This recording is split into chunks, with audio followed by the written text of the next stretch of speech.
নিজ হাতে উপার্জিত খাবারের চেয়ে, অর্থের চেয়ে শ্রেষ্ঠ খাবার পৃথিবীর কোন মানুষ কোনোদিন ভক্ষণ করে নাই। চিল্লায় কোন সুবহানাল্লাহ। শ্রেষ্ঠতম খাবার, নিজ হাতে উপার্জিত খাবার, ঘাম জড়িয়ে যে অর্থ উপার্জন করা হয়, যে ইনকাম করা হয়, এটা হালাল। আর হালাল খেয়ে দোয়া করলে কবুল করে কে? এজন্য খেটে খাওয়া মানুষ, শ্রমজীবী মানুষ আর মেহনতি মানুষদেরকে বিশ্বনবী খুব ভালোবাসতেন। তারা বিশ্বনবীর বন্ধু আর বিশ্বনবী ছিল তাদের বন্ধু। সুবহানাল্লাহ পড়েন। এত ভালোবাসতেন বিশ্বনবী খেটে খাওয়ার মেহনতি মানুষদেরকে। সব সময় বিষ্ণু ইসলাম তাদের জন্য দোয়া করতেন। এজন্য যারা খেটে খায় তারা কপালওয়ালা, তারা মুস্তাজাবুদ দাওয়া। তারা কি? মুস্তাজাবুদ দাওয়া মানে এমন ব্যক্তি যে ব্যক্তি দোয়া করতে দেরি হয় কিন্তু দোয়া কবুল হতে দেরি হয় না। আপনারা এখানে ব্যবসা করেন কে কে?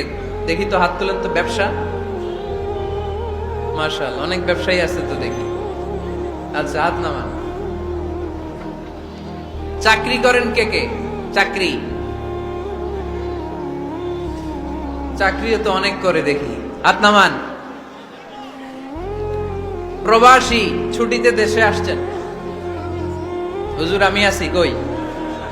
আপনি দেখতে আসছেন? মাশাআল্লাহ। কোন দেশে থাকেন? সৌদি আরব। আলহামদুলিল্লাহ। সৌদিতে ভাল লাগে নাকি সৌদি স্বপ্নের দেশ, খাটতে খাটতে জীবন শেষ?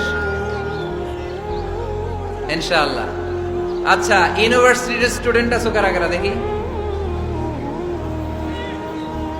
মাশাআল্লাহ, হাত নামাও।